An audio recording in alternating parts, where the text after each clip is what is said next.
Bonjour Michel Charpentier. Bonjour. Merci d'avoir accepté notre invitation. Je t'en prie. On a une date importante à fêter aujourd'hui, c'est l'anniversaire du classement de l'îlot Mbouzy en réserve naturelle nationale. Ça a changé quoi ce classement, Michel? Eh bien, ça a d'abord attiré l'attention, je pense, sur le fait qu'il y a des espaces à Mayotte qui sont de très grand intérêt sur le plan patrimoine naturel. Et l'îlot Mbouzy en fait partie. Pourquoi? Parce que, en gros, si tu veux, sur toute la côte est de Mayotte et sur les pointes de l'île, on a une végétation généralement de forêt sèche, hein, parce que bon, les alizés viennent de l'est et assèchent un petit peu pendant toute la période des alizés toute cette partie de l'île. Et une végétation de forêt sèche, c'est assez rare dans le monde. C'est très rare dans l'espace français, il n'y en a qu'en Nouvelle-Calédonie et ici. Hein. Et à Mayotte, c'est extrêmement réduit et de plus en plus réduit pour les raisons qu'on sait, le défrichement, la plantation de bananes, de manioc, etc.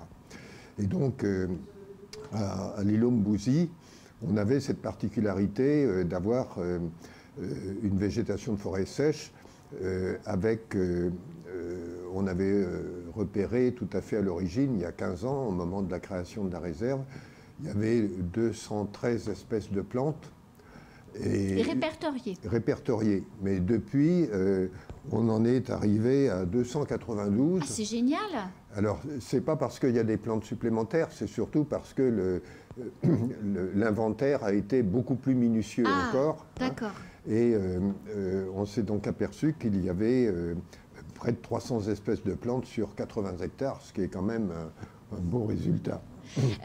Michel, en quoi consiste le travail des naturalistes sur cette réserve?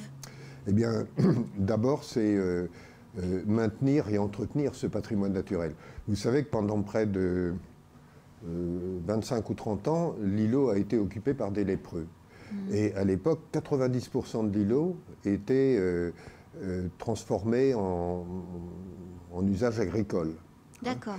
Le retour de la forêt sèche ne commence à se faire que depuis justement la mise en réserve. Hein, et on s'aperçoit que assez spontanément, dans les nouvelles pousses qu'on voit surgir sur la réserve, eh bien, de plus en plus, c'est les plantes d'origine qui reviennent. Qui reviennent.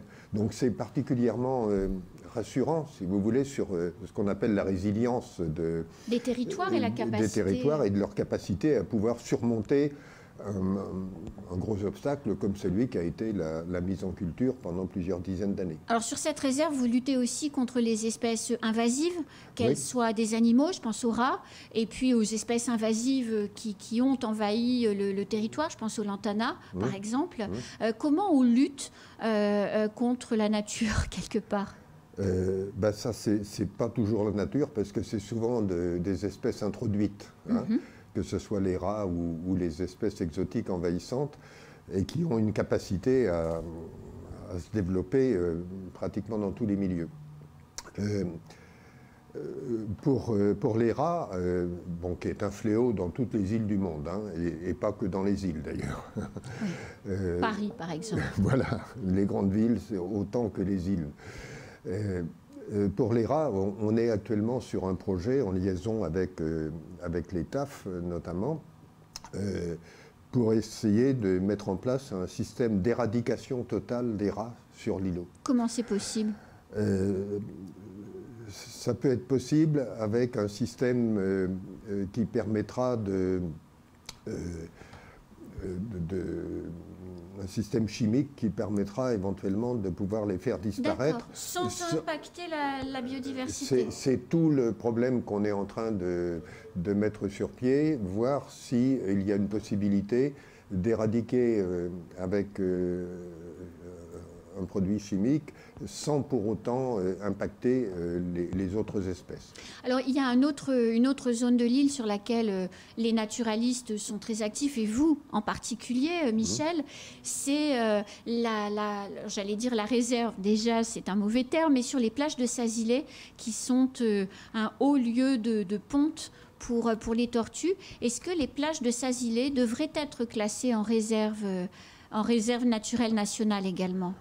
Moi, j'en suis tout à fait convaincu, et pas simplement que les plages, mais toute la presqu'île de Sazilay, qui elle-même, la presqu'île de Sazilay est un peu comme l'îlot Bouzy, c'est une presqu'île de forêt sèche, mais qui va être bientôt une presqu'île de bananiers, hein, à la suite de tout la déforestation qui se mène.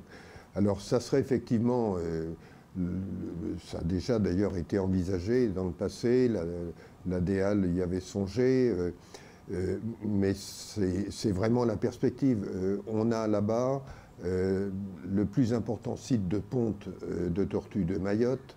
Il y a près d'1 millier de tortues qui viennent fréquenter cette plage chaque année. Il y a une pression... d'abord des braconniers, mais il y a une pression aussi des visiteurs. Alors il faut qu'il y ait des visiteurs, il faut continuer à les accueillir, mais il faut veiller à ce que ça soit compatible avec la tranquillité des tortues, qui sinon s'en iront. Et puis il faut surtout veiller aussi à ce que sur tout le bassin versant ne se développent pas des bangas, des villages, etc., parce que sinon c'en est complètement terminé, hein. Donc il y a un enjeu important, parce que ces tortues, c'est quand même un attrait touristique tout à fait possible pour Mayotte. On est dans un des sites les plus importants du canal du Mozambique. Souvent, les Mahorais ne se rendent pas compte de cette importance-là. Vous savez, je vous disais, il y a 1000 tortues sur la seule plage de Sazilay qui viennent dans l'année. Il y en a 2 qui viennent à l'île de la Réunion. 2 seulement sur un an et sur l'ensemble de l'île.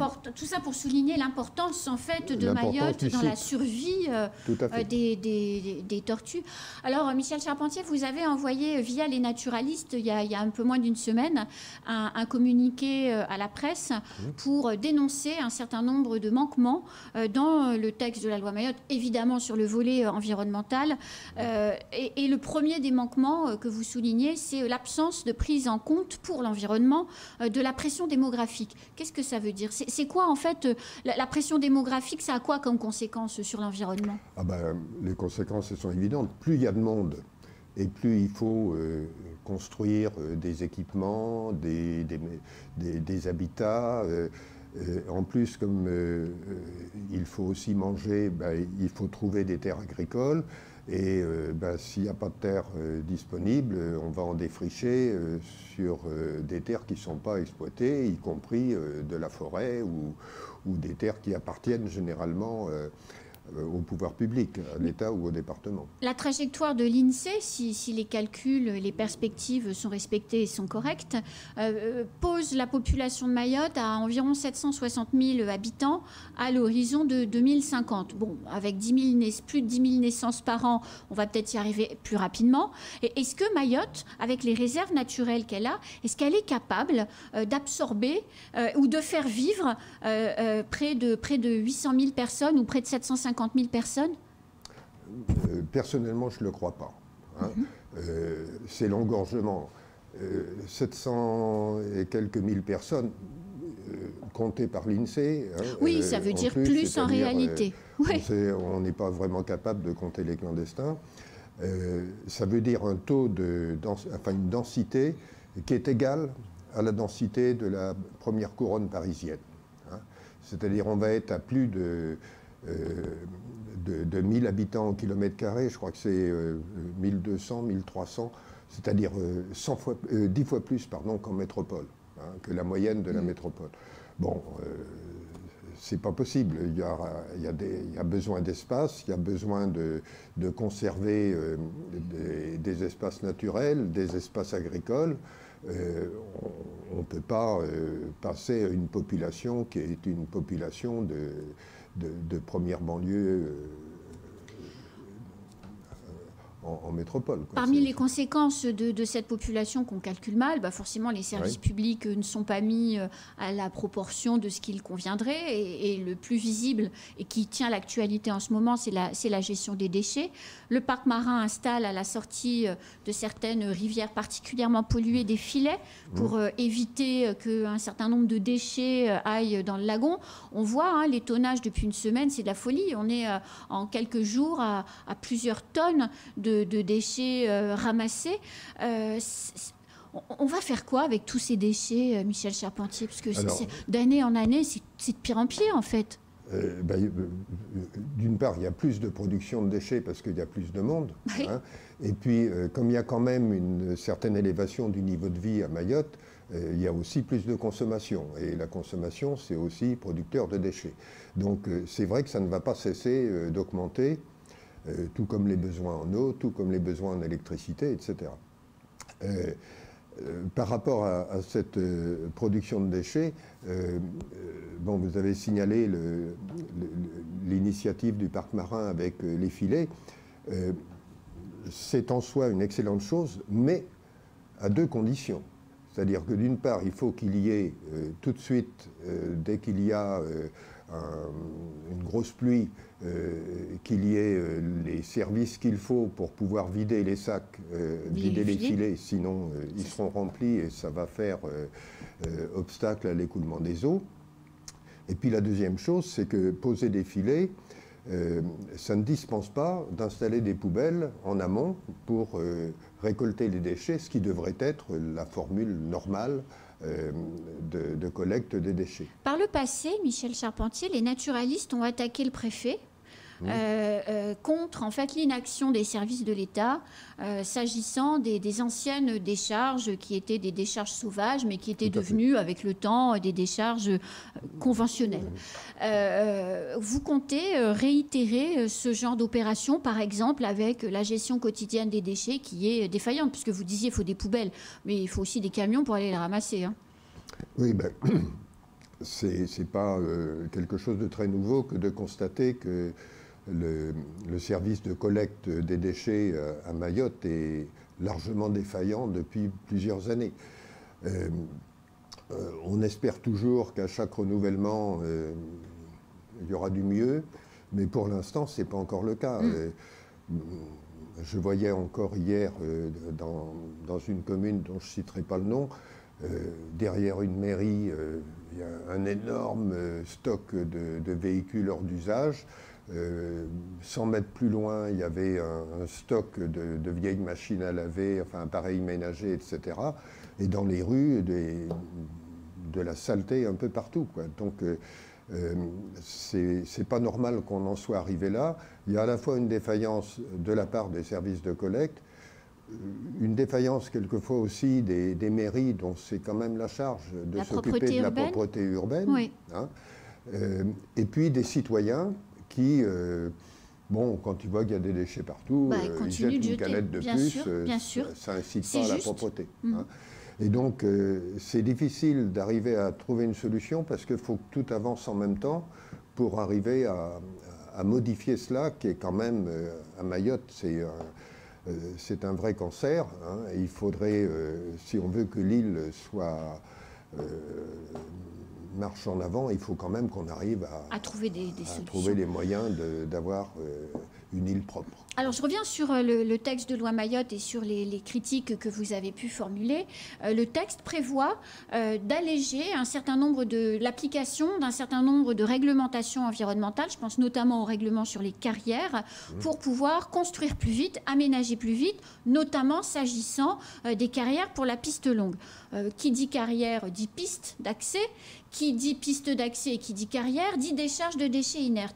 Est-ce qu'on n'est pas en train de créer un précédent dramatique pour notre département avec ces dispositions qui sont dans la loi? Donc, ce n'est pas juste un décret qu'on supprime après-demain parce qu'on ne veut plus.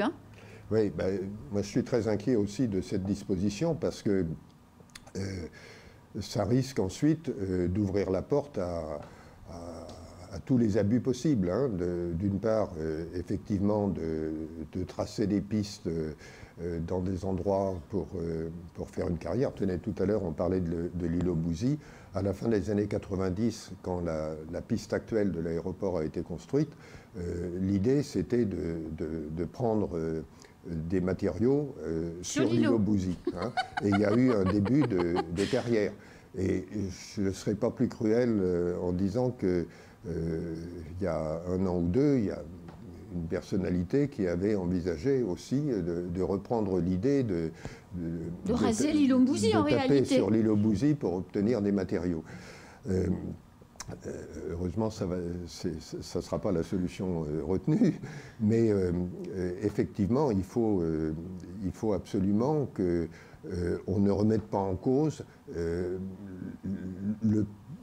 la protection qui est déjà pas très forte en faveur des espaces naturels, quel qu'en soit le motif. Hein. Là, il y a encore beaucoup de chemin à faire. Ça me rappelle la loi littorale où on a, enfin en métropole en général, où on a remis en cause certains aspects de la loi littorale. Et après, on n'arrive plus à pouvoir fermer les vannes. C'est ça, une fois qu'on crée de mauvaises habitudes, on ouvre des précédents et on a du mal à revenir en arrière. Et les voies qui sont ouvertes dans la forêt, elles existent déjà, notamment derrière la décharge non autorisée de déchets lunaires de Tsunzu. Sur la route de la maison du gouverneur, il y a une voie béante dans la forêt, on se demande bien pourquoi. Et je suis certaine qu'en se baladant sur le territoire, on en trouve partout. Et puis, comme vous le savez, dès qu'il y a une piste, il y a ensuite des ramifications sur le côté, avec des mangas qui se construisent, du défrichement qui se fait, etc. Michel Charpentier, c'est déjà la fin de ce temps de parole. Merci d'être venu sur le plateau. Tout de suite, c'est la suite de nos programmes.